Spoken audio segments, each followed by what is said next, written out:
თავდასხმა თავისუფალ მედიაზე დისკრედიტებული ოპოზიციისთვის მაჯისცემის შენარჩუნების მცდელობა განცხადება ქართული ოცნების პოლიტსაბჭოს სხდომის შემდეგ პარტიის თავმჯდომარემ ირაკლი ყობახიძემ გააკეთა. სხდომას პარტიის დამფუძნებელი და საპატიო თავმჯდომარე ბიზინა ივანიშვილი და მმართველი გუნდის სრული შემადგენლობით ესწრებოდნენ. დიდმა ბრიტანეთმა ორ წამყვან ქართულმა უწყებას სანქციები დაუწესა, რაც თავისუფალ მედიაზე ღია თავდასხმის უპრეცედენტო მაგალითია. ეს ფაქტი ერთი მხრივ ტრაგიკულია, ხოლო მეორე მხრივ კომიკურიც, გამომდინარე ოფიციალური მიზეზიდან, რომელიც სანქციის დაწესების საბაბად იქნა გამოყენებული.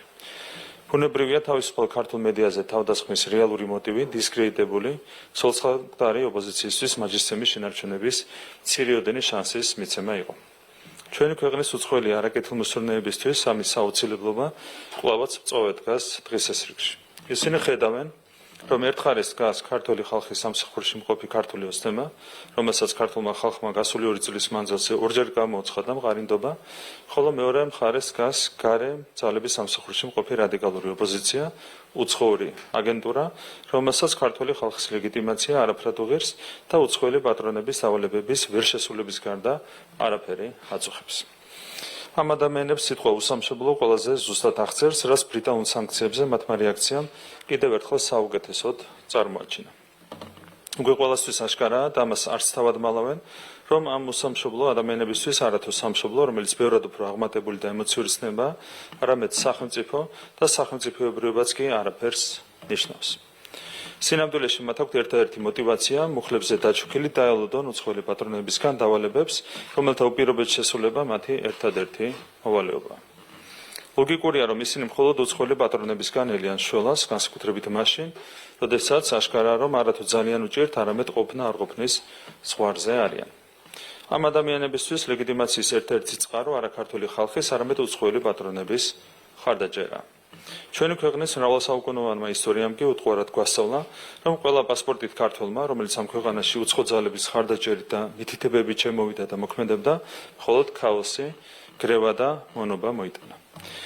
რასაკვირველია, ვერავითარი სანქცია ეროვნულმა უწყებელს ვერ აიძულებს სიმართლის თქმაზე და ქართული საზოგადოების ინფორმირებაზე თქვას უარი.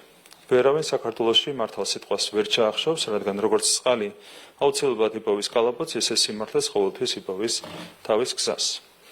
ამ ფონზე გამორჩეულად კომიკური და ტრაგიკულია ეს სიხარულის ყიჟინა, რომელიც უსამშობლო სახელმწიფოებრივი აზროვნებისა და სახელმწიფოს განცდის არ მქონე ადამიანებმა მედიის თავისუფლებაზე უცხოური თავდასხმის მიმართ გამოხატეს. ეს რეაქცია საუკეთესო ილუსტრაცია იმისა, თუ რა ღირებულებითი სისტემის მქონე ადამიანებთან გვაქვს საქმე.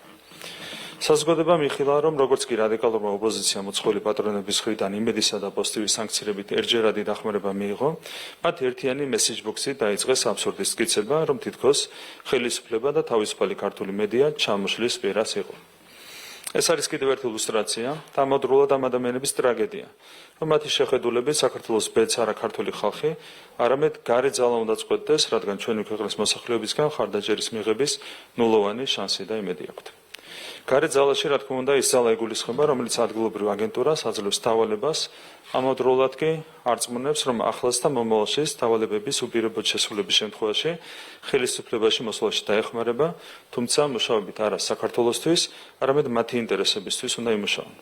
ამ ძალებს deep state დავარქმევთ გლობალურ რომის პარტიას თუ ოლიგარქ ოჯახებს, ფაქტია, რომ სწორედ ამგვარი არაფორმალური ძალაა ჩაბუდებული დღეს ევროპულ ბიუროკრატიაში.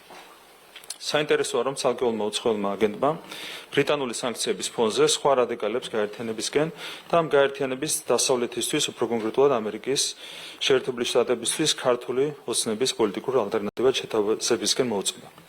იქვე დასძინა, რომ ვაშინგტონისთვის შეთავაზებულ მათ კოალიციას აუცილებლად შეუერთება პარტია ღელოს თავის ლიდერებთან ერთად, რადგან პროცესებისგან დისტანცირება ამ პარტიისთვის რთული იქნება. აგენტურის ეს განცხადება ჩვენთვის საინტერესოა იმ ფონზე, რომ ამერიკის შეერთებული შტატების მოქმედ ადმინისტრაციას ღიად აქვს გაცხადებული იმგვარი საგარეო პოლიტიკური კურსი, რომელიც უცხო ქვეყნების შიდა პოლიტიკურ საქმეებში ჩაურევლობას გულისხმობს.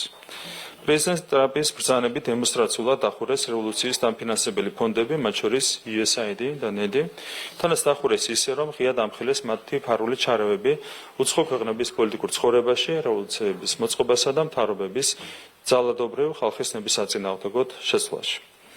არჩევნებში ახალი ადმინისტრაციის გამარჯვების შემდეგ კვირა არ გავა, რომ პოლიტიკურმა ლიდერებმა, მათ შორის მენსმა, რუბიომ, გაბარდმა და სხვებმა, ხაზგასმით არ აღნიშნა, რომ ამერიკის შეერთებული შტატები აღარ აპირებს შარევას სხვა ქვეყნების პოლიტიკურ პროცესებში. რადგან ჩვენთვის კარგად არის ცნობილი, რომ ოპოზიცია წოდებულმა აგენტურამ ძალიან კარგად იცის თუ ვინ არის მისი პატრონი ქვეყნის ფარგლებს გარეთ, როდესაც 99%-ით კვლავ გაერთიანებული აგენტურული ოპოზიცია ისევ ამერიკის შეერთებულ შტატებს თავაზობს საკუთარ მომსახურებას, მათი განცხადებული პოლიტიკის მიუხედავად, რომ არ ჩაერივიანოთ სხვა ქვეყნებში დასაქმეებში, ეს ფაქტი ჩვენთვის დამატებით კითხვის ნიშნებს ვადებს.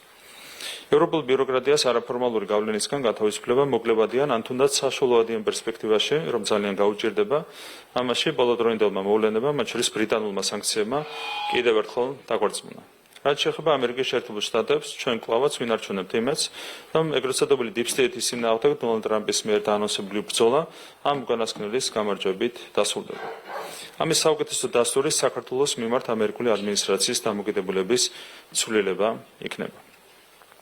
ღირებულებითი თანხმობის ფონზე საქართველოს მიმართ ამერიკის შეერთებული შტატების დღევანდელი დისტანცირებული პოზიცია ალოგიკურია და არაერთ კითხვის ნიშანს ვადებს. საქართველოს მიმართ დამოკიდებულების ცვლილება დაადასტურებს, რომ Deep State-ის წინააღმდეგ გამოცხადებული ბრძოლა არა მოჩვენებითი მოვლენა და არაფორმალური ძალების რებრენდინგის მცდელობა, არამედ გულწრფელი და რეალურია. ჩვენ კვლავაც ვინარჩუნებთ ოპტიმისტურ მოლოდინს, ყველაფერს უახლოეს მომავალში მოეფინება ნათელი. დასასრულს კიდევ ერთხელ აღნიშნავთ, რომ გასულ დღეებში განვითარებულმა მოვლენებმა ყველაზე უკეთ წარმოაჩინა, თუ ვინ არის ქართველი ხალხის ლეგიტიმაციით აღჭურვილი ქართული ძალა და ვინ იღწვის ხელისუფლებაში მოსახვედრად, მხოლოდ იმისათვის, რომ საქართველოში უცხოელი პატრონების მანგიერ ინტერესებს ემსახურებს.